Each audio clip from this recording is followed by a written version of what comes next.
Hi, everyone. It's Lisa Peterson again. And last time I opened up about some pretty intense stuff from my childhood and early college years.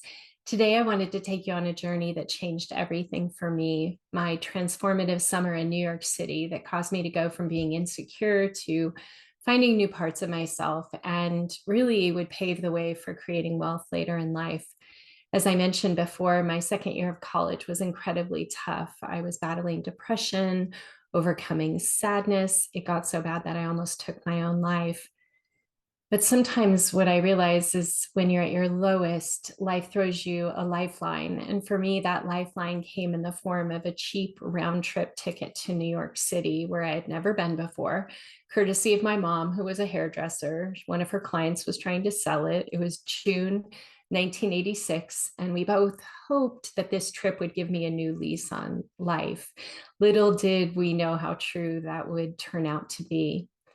I remember feeling so excited and also very scared. I had never done anything like this before, and I had never been to New York City. My first day was a whirlwind. I was jet lagged, disoriented, stumbling around like a true tourist.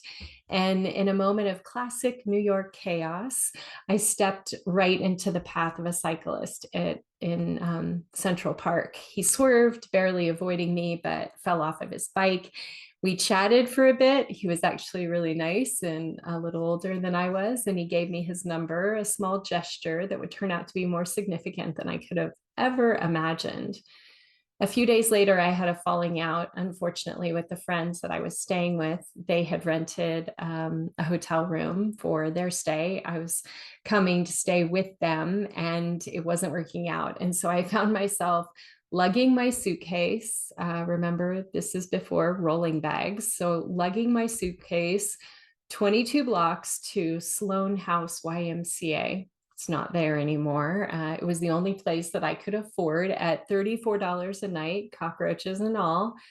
But I was determined to stay in the city and find a way to make my money go as far as I could. Here's the thing, despite the chaos, I felt more inspired than I ever had in my life. I couldn't bear the thought of leaving this amazing city. So I made this snap decision to try and stay for the summer. All I had to do was find a job and a place to live.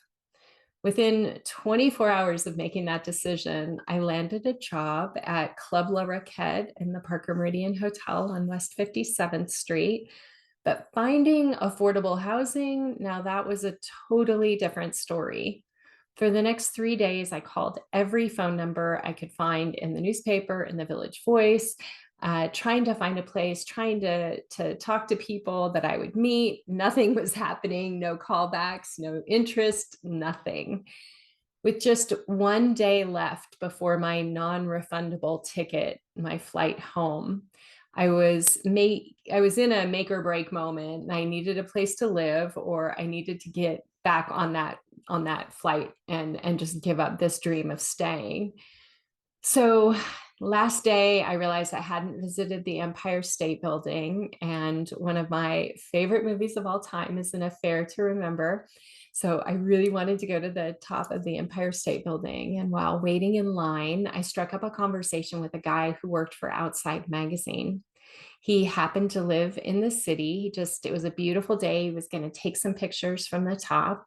And long story short, through a friend of a friend, he connected me with an oboe player from the New York Philharmonic who needed someone to watch her cats for the summer. Funny story though, is she didn't have time to meet with me that night. It was like 6 p.m. when he made contact with her.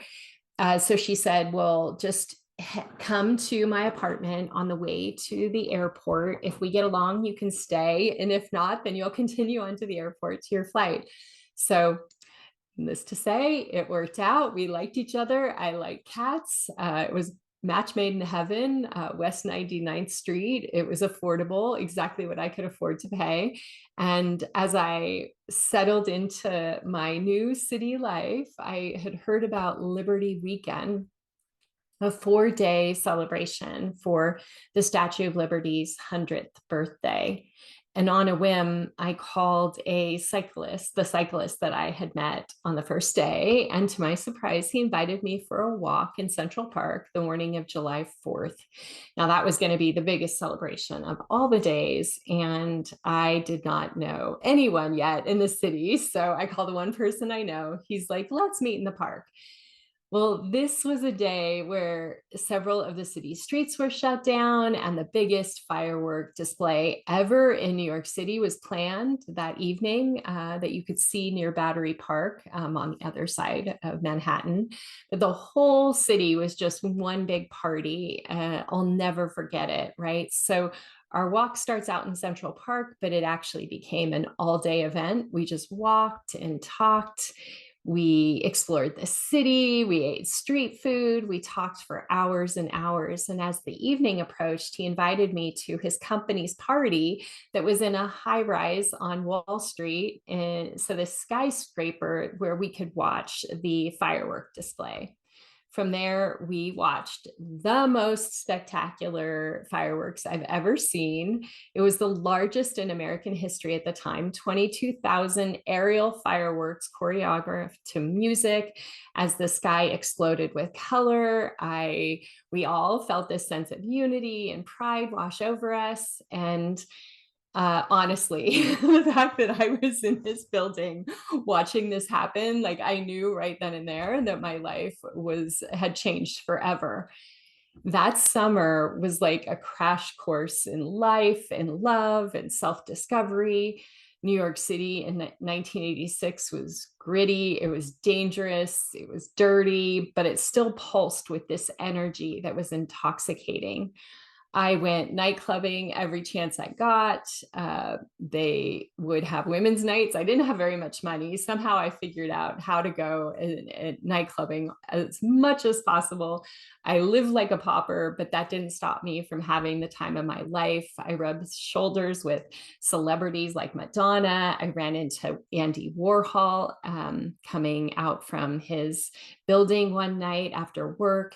I sat down next to Harrison Ford at dinner one time, and it was quite the culture shock. It just continued to blow my mind, but it wasn't all glamour. The city was in the middle of a pretty serious crack epidemic. And as a young woman, I was facing constant harassment on the streets. I was shocked because it hadn't been like that in California where I'd grown up, but I did learn to be street smart really quick. I was lucky that I had spent a lot of time growing up in Oakland where my parents had a business, and I had figured out how to put up that don't mess with me energy, and somehow I stayed safe, but I made lots of friends who saw this totally different side of me.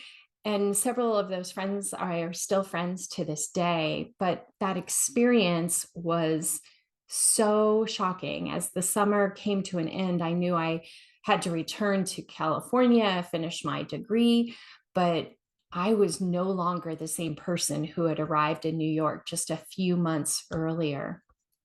I had found a way to believe in myself, that if I could go from knowing no one and not having a job and somehow being capable of figuring out how to create such an incredible summer for myself, I knew that I was a lot more powerful than I had previously believed. I made friends. I learned a ton about the city. I learned about different cultures. I spent lots of time in museums, which were thankfully really low cost for students. I expanded my sense of the world. And I found that when I came back to California to go to college, my newfound confidence and zest for life had led me to form some of the most important relationships of my life. Uh, Within a month, I met one of my closest friends, and within 7 months, I would meet my husband. And I think the person that they saw was completely different than the person that I had left to go to New York as being. I stopped some of the destructive habits, like talking down to myself and not believing in myself. And I discovered that I didn't have to be defined by my fears. I could have a lot more control over my life than I thought. I was someone who knew how to create new opportunities for myself, and I believed in my own potential. And so looking back, that summer in New York taught me so many things. Number one, sometimes you have to take a leap of faith. Number two, you can make your money go a lot further than you would ever believe. When you want something bad enough, it's amazing how the world adapts for you. I wouldn't have believed it if I hadn't seen it happen over and over again. Finding the job, finding the apartment, finding opportunities to enjoy life that didn't cost very much. I felt like the world, when you're really, really captivated by it, has this way of serving up opportunities. I learned that resilience is key to embrace the unexpected and that all of us are way more capable than we probably think. So, this journey from rock bottom to resilience to having a more confident sense of myself wasn't easy, but it was worth every moment. And that summer in New York was the turning point that set me on a path to where I am today. So, if you are struggling, like I said last time, right now, please remember that your darkest moments can lead to your brightest future. You just have to be brave enough to take that very next first tiny step. For me, it was saying yes to the plane ticket and saying yes each and every time I got wobbly and wasn't sure what to do. If you have found this story inspiring, please hit the like button, subscribe to my channel. I'd love to hear your thoughts and your comments. Have you ever had a life-changing experience that turns things around for you? I will continue this story about what happened next in getting out of college and starting my career, and the pivotal moments that led to my husband and I being able to create wealth for ourselves. So thanks so much. Take care.